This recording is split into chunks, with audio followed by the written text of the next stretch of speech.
Hi everyone and welcome to another episode of Matter for Thought. Today I have a nice surprise, a guest on the set. MCToon, the stage is yours.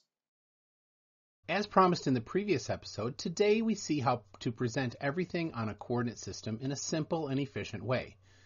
The term introduced today is called vector, and the meaning of it is something that has magnitude and direction.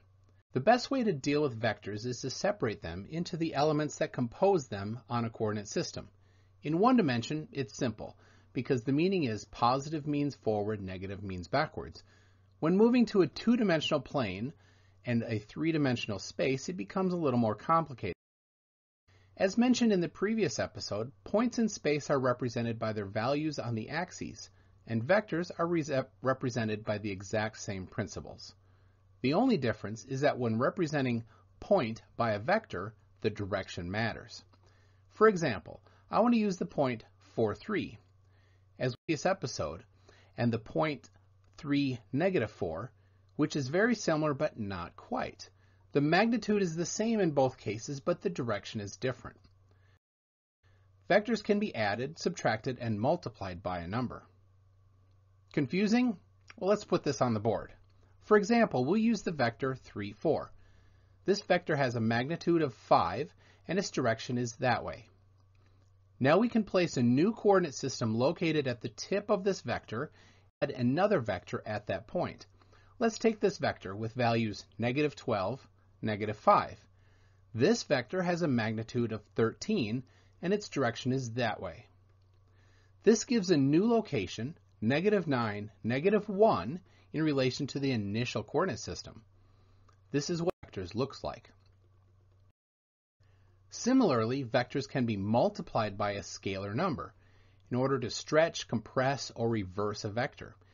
If we take the point 4, 3 again and multiply it by 3, we get 12, 9, which is in the exact same direction as 4, 3, but is 3 times the magnitude. Multiply it by negative 0.5, we'll get the vector negative 2, negative 1.5, which is in the exact opposite direction and shorter by 50%. The same principle applies for 3 dimensions as well. When adding vectors, we add the values respectively, x to x, y to y, z to z.